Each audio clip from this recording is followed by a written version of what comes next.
Saat ini, beberapa negara di dunia sedang menghadapi bencana kelaparan yang disebabkan oleh kombinasi faktor seperti perubahan iklim, konflik, krisis ekonomi, dan pandemi COVID-19. Negara-negara yang paling banyak terdampak antara lain Yaman, Somalia, Sudan Selatan, dan Nigeria. Banyak warga di wilayah-wilayah tersebut kekurangan makanan dan air bersih, serta rentan terhadap penyakit akibat malnutrisi.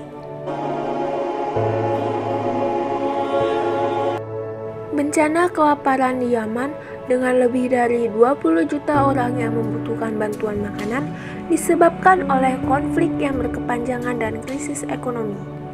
Perang ini telah menyebabkan kerusakan infrastruktur, pengungsian massal, dan keterbatasan akses terhadap sumber daya pertanian dan membuat mereka rentan terhadap kelaparan. Konflik juga menyebabkan keterbatasan akses logistik dan bantuan kemanusiaan, meningkatkan risiko malnutrisi. Krisis ekonomi yang disebabkan oleh perang dan sanksi ekonomi juga menyebabkan kesulitan bagi masyarakat untuk membeli makanan yang cukup. Bencana kelaparan di Somalia dengan lebih dari 7 juta orang yang membutuhkan bantuan makanan.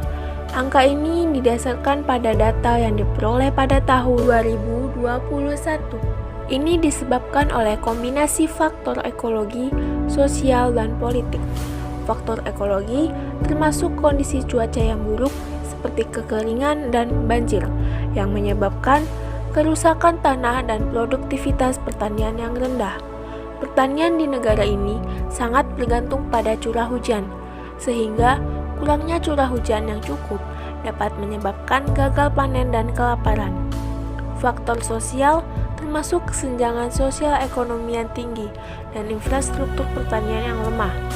Faktor politik termasuk perang saudara yang berlangsung berkepanjangan, menyebabkan kerusakan infrastruktur, pengungsian massal, dan keterbatasan akses terhadap sumber daya pertanian. Konflik yang berkepanjangan di beberapa wilayah Somalia juga menyebabkan keterbatasan akses logistik dan bantuan kemanusiaan, meningkatkan risiko malnutrisi. Bencana kelaparan di Sudan Selatan, lebih dari 7 juta orang yang membutuhkan bantuan makanan disebabkan oleh kombinasi faktor, termasuk perubahan iklim, konflik, dan krisis ekonomi. Pertanian di negara ini sangat bergantung pada curah hujan, sehingga perubahan iklim yang menyebabkan musim kemarau yang panjang dan gagal panen juga merupakan faktor yang memperburuk kondisi krisis pangan di Sudan. Konflik yang berkepanjangan di beberapa wilayah Sudan Selatan juga menyebabkan kerusakan infrastruktur dan keterbatasan akses logistik. Kesulitan akses makanan dan bantuan kemanusiaan meningkatkan risiko malnutrisi. Krisis ekonomi yang diakibatkan oleh perang sanksi ekonomi juga menyebabkan kesulitan distribusi makanan. Bencana kelaparan di Nigeria, sekitar 14 juta orang di Nigeria mengalami kekurangan gizi, yang merupakan salah satu tingkat kelaparan yang tinggi di dunia. Kemiskinan dan kesenjangan ekonomi, konflik dan perubahan iklim merupakan faktor-faktor utama yang menyebabkan krisis pangan di Nigeria.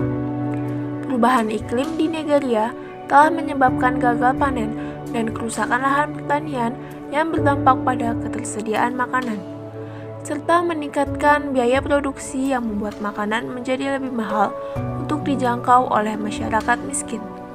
Konflik yang berkepanjangan di beberapa wilayah Nigeria juga menyebabkan kerusakan infrastruktur dan kesulitan akses makanan. Selain itu, konflik juga menyebabkan pengungsi dan warga yang terpaksa meninggalkan rumah mereka yang menambah masalah kelaparan dan malnutrisi. Ada beberapa solusi yang dapat dilakukan untuk mengatasi bencana kelaparan. Di antaranya, yang pertama, bantuan makanan. Pemerintah dan organisasi internasional dapat memberikan bantuan makanan kepada masyarakat yang terkena dampak bencana kelaparan. 2. Investasi sektor pertanian. Pemerintah dan investor swasta dapat berinvestasi dalam sektor pertanian untuk meningkatkan produktivitas dan ketersediaan makanan. 3. Program pengembangan masyarakat. Pemerintah dan organisasi internasional dapat menyediakan program pengembangan masyarakat yang mencakup pendidikan, kesehatan, dan akses air bersih untuk membantu masyarakat dalam mengatasi kesulitan ekonomi dan meningkatkan kesejahteraan masyarakat. 4. Perlindungan pangan. Pemerintah dapat mengambil tindakan untuk melindungi masyarakat dari fluktuasi harga pangan yang tinggi dan meningkatkan akses masyarakat terhadap pangan yang aman dan berkualitas. 5. Pengelolaan sumber daya alam. Pemerintah dapat mengambil tindakan untuk mengelola sumber daya alam secara bijak dan berkelanjutan, seperti air, tanah, hutan, dan lainnya, untuk menjaga ketersediaan makanan dan lingkungan. 6. Peningkatan kapasitas. Pemerintah dan organisasi internasional dapat meningkatkan kapasitas pemerintah, masyarakat, dan sektor swasta untuk mengatasi bencana kelaparan dan menangani masalah-masalah yang terkait dengan krisis pangan. Organisasi-organisasi internasional dan pemerintah telah berusaha untuk memberikan bantuan kemanusiaan kepada warga yang terdampak. Namun, masalah yang dihadapi di negara-negara tersebut sangat kompleks dan masih diperlukan bantuan lebih lanjut untuk mengatasi masalah kelaparan yang berkelanjutan ini.